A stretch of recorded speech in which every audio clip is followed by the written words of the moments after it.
एक कथा आती है महाभारत में, आपको सुना देता हूं। नेवले की कथा आती है। एक नेवला था, उसका आधा शरीर सोने का था। उस सोने का शरीर कैसे हुआ, एक कथा आती है। एक वृत्ति होती है शिलोंछ वृत्ति, जैसे भिक्षा वृत्ति होती ना, भिक्षा में भी जो पहले की एक परंपरा होती थी, आज तो वो शिलोंछ वृत्ति नहीं हो सकती है, पर भिक्षा की परंपरा में क्या होता था, आज भी जैसे साधु संत ब्राह्मण ये लोग भिक्षा के अधिकारी हैं, भिक्षा से ही जीवन इनका निर्वाह होता है। एक इस भिक्षा वृत्ति में भी शिलोंछ वृत्ति, उत्कृष्ट भिक्षा वृत्ति होती थी कि साधु या ब्राह्मण किसान खेती करके जब फसल को घर ले जाता है, उस समय जो उसके दाने जमीन पर गिर जाते हैं, तो उन दानों को बीन करके वो घर में ले जा करके केवल उसका ही भोग ग्रहण करे। ये शिलोंछ वृत्ति होती थी। ये बहुत उच्च कोटि की वृत्ति, ये साधारण के बस की बात नहीं होती थी, अत्यंत पवित्र वृत्ति। तो एक ब्राह्मण थे, उनका परिवार था, उन्होंने इसी वृत्ति को धारण किया हुआ था। एक समय अकाल पड़ा, खेती किसानी हुई नहीं, नुकसान हुआ, तो कई कई दिनों तक उनको भूखा रहना पड़ता था। ब्राह्मण का नियम यह था कि दिन के छठे प्रहर में खाते थे, दिन भर कुछ नहीं खाते थे, छठे प्रहर में शाम को ही वो एक समय भोजन पाते थे, और वो भोजन प्रसादी भी शिलोंछ वृत्ति की होती थी, और केवल एक दिन के लिए ही वो संग्रह होता था, अगले दिन के लिए नहीं कि कल का भोजन कैसे करेंगे, आज के लिए बस, कल के लिए कुछ नहीं सोचते थे। तो किसान जो फसल काट के ले जाते थे और मार्ग में जो फसल गिर जाती थी उसको उठा के लाते थे, और उसी को बीन करके उसका एक मुट्ठी एक सेर बराबर लगभग उसका सत्तू बना करके पूरा परिवार पाता था। इस प्रकार से ये वृत्ति चल रही थी कि एक दिन तो ऐसा हुआ कि बड़ी मुश्किल से उनको यह अनाज मिला, और उस अनाज को उन्होंने सत्तू बनाया। जैसे ही वो उस शाम को प्रसाद पाने के लिए बैठे कि इसी समय कोई अतिथि आए। अतिथि को आता हुआ देख करके सबने उठ करके स्वागत किया, उनको बिठाया, क्योंकि भोजन का समय हुआ है, और उनको देख करके भी लगा कि इनको भूख लगी है। तो उनके आगे घर का जो मुखिया था उसने अपना भाग उनके आगे रख दिया कि महाराज आप पाइए। उन्होंने पाया। अब पाने के बाद में बोले कि मेरी भूख अभी मिटी नहीं। तो पत्नी बोली कि मेरा भाग दे दो। पत्नी का भाग दिया। ऐसे ही फिर उन्होंने कहा कि मुझे मेरी भूख अभी मिटी नहीं। फिर बेटे ने अपना भाग दिया। ऐसे करते बेटी ने भी अपना भाग दिया, चारों ने अपना भाग दिया। चारों को खाने को नहीं मिला, लेकिन उनके मन में तनिक भी कोई कष्ट नहीं है। जब दे रहे हैं तो उनके मन में ये नहीं हो रहा है कि हमारे यहाँ अकाल पड़ा हुआ है, बड़ी मुश्किल से हमें मिला है और देखो चारों का भाग खत्म हो गया, ऐसा कुछ भी नहीं हुआ। उनके मन में ये है कि बस ये संतुष्ट हो जाए, ये प्रसन्न होके जाए। उनको दुख है कि इनको हम अच्छे प्रकार से संतुष्ट नहीं कर पा रहे हैं। हमारे पास कुछ होता तो और भी हम बना के खिलाते, इनको सत्तू ही भोग लगाना पड़ रहा है।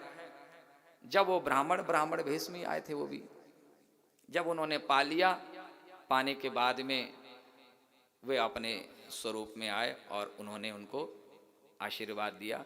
वो साक्षात धर्म थे, धर्म ही मूर्तिमान होकर के इनकी परीक्षा लेने के लिए आए थे। बोले कि ऐसे अकाल के समय में भी तुमने उस शिलोंश वृत्ति का निर्वाह करते हुए एक अभ्यागत अतिथि के प्रति जो धर्म होना चाहिए, उस धर्म का भली भांति तुमने पालन किया। उसमें कोई किसी भी प्रकार का कपट तुमने नहीं किया है, मन में कोई पाप नहीं था, निश्चल भाव से तुमने किया। इसलिए मैं साक्षात धर्म तुम्हें दर्शन देने के लिए आया हूँ। अब तुम्हें वो सारे लोक प्राप्त हो जिस लोक की कामना के लिए बड़े बड़े ऋषि मुनि तप करते हैं। उसी समय विमान आया और चारों विमान में बैठ करके गए। उनके जाने के बाद एक घटना और घटती है। उसी घर में एक नेवला रहता था। तो जब वो सब चले गए तो नेवला बिल से बाहर निकला, और जहां पर वो अतिथि ने भोजन प्रसादी पाया था वहां पर कुछ कण गिरे हुए थे प्रसादी के, थोड़ा पानी गिरा हुआ था। उस पानी में, उस जल में लोटपोट हो गया, उस कण में लोटपोट हो गया।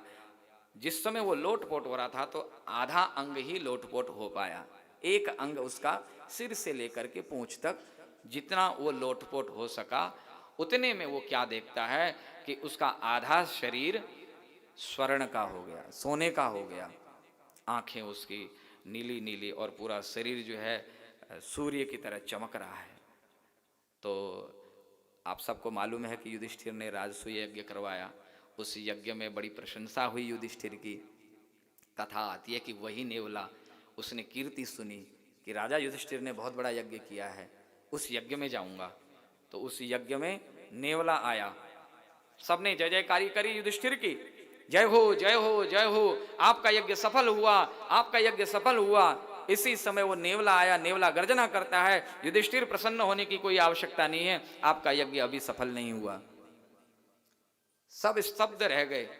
नेवला वो भी आधा शरीर सोने का और गर्जना करता है, मनुष्य की भाषा में बात करता है।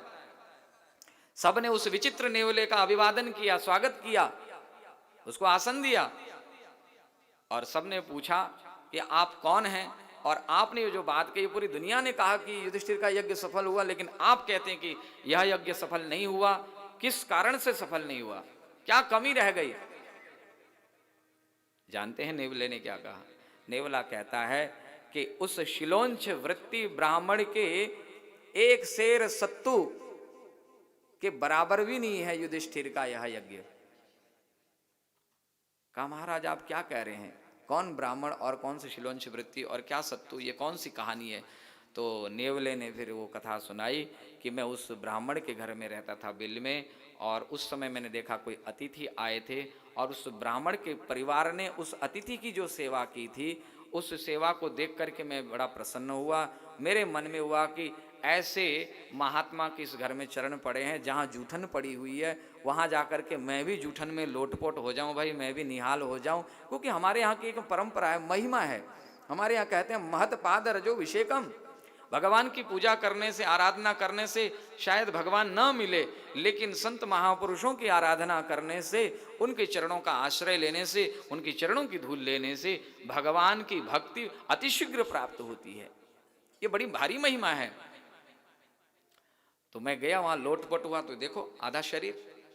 और उसके बाद जितने भी यज्ञ हुए इस संसार में, सब यज्ञों में गया हूं, क्योंकि मेरा आधा शरीर ही सोने का था। मैं विचार करने लगा कि किसी न किसी यज्ञ में तो जो बचा हुआ शरीर है वो भी सोने का हो जाएगा, और जहां ऐसे श्रेष्ठ यज्ञ होंगे तो वहां ऐसा अवसर मिलेगा। मैं हर यज्ञ में गया, वहां लोटपोट होता, लेकिन कहीं पर भी मेरा शरीर सोने का नहीं हुआ।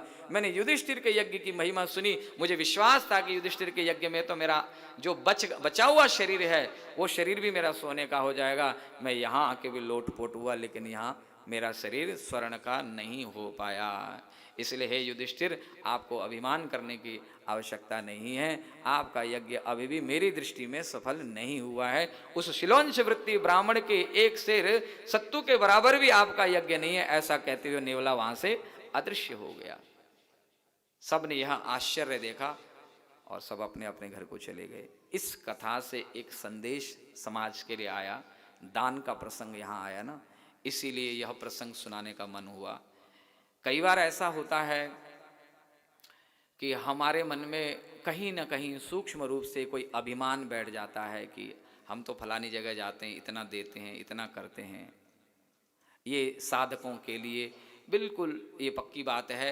पहले भी मैं आपसे कहता आया हूँ, पुण्य को आप जितना छिपाएंगे और पुण्य करने के बाद आप भूल जाएंगे तो पुण्य का फल मिलेगा, और पुण्य का बार बार बखान होगा। पुण्य बार बार आप याद करते हैं तो कई कथाएं आप सुनते आए हैं, हम भी सुनाते हैं, सुनते हैं। लेकिन होता क्या है कि मनुष्य इतना मजबूर है कि मनुष्य का अहंकार उसको आगे बढ़ने नहीं देता है। आगे बढ़ना है तो अपने अहंकार को मारना पड़ेगा कि हम इतना पाठ करते हैं, हम इतना भजन करते हैं। साधुओं में भी अगर यह अभिमान आ जाए कि हम बहुत भजन करने वाले हैं, हम बहुत भजन करते हैं, हम दिन में इतनी माला करते हैं, हम इतना पाठ करते हैं, तो वो भी एक अहंकार है। करने वाला भूल जाता है, करने वाले को यही लगता है कि अभी कुछ नहीं मिला, अभी कुछ नहीं मिला। वो लालसा बढ़ती है कि और मिले और मिले और मिले। इसलिए दान के प्रसंग में, क्योंकि कहना नहीं चाहिए, लेकिन ये व्यासपीठ में बैठकर चोरी नहीं करनी चाहिए। यहाँ बैठकर, अब हम नहीं कहेंगे तो कौन कहेगा? अब यहाँ बैठ कर के कहने वालों की भी बात कोई ना सुने ना माने तो फिर तो जो मर्जी करे।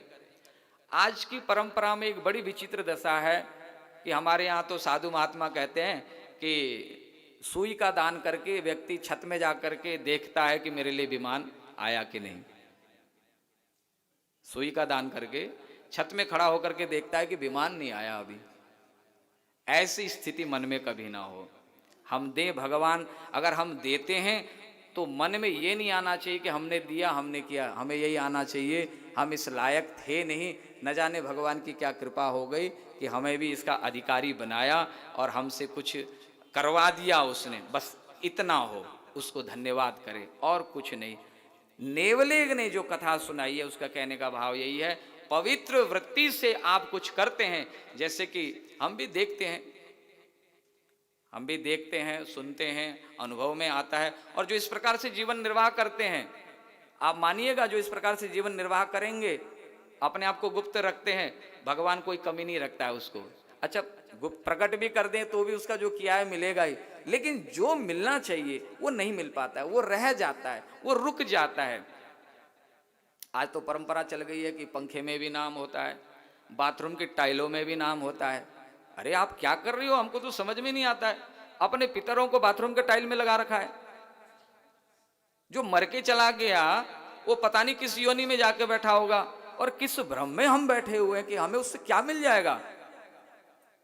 इसीलिए ये जो परंपराएं चल पड़ी है, ठीक है, प्रोत्साहन देना एक अलग विषय है।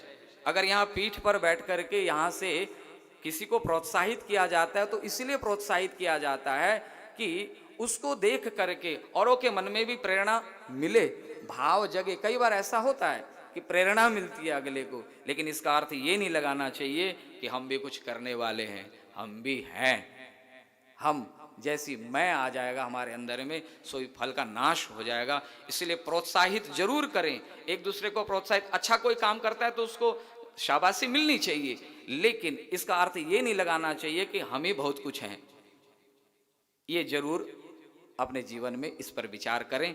तो ये इस कथा से प्रसंग निकल आया, तो इस प्रसंग का सार यह दिया गया यहाँ पर। बोलो भक्त वत्सल भगवान की।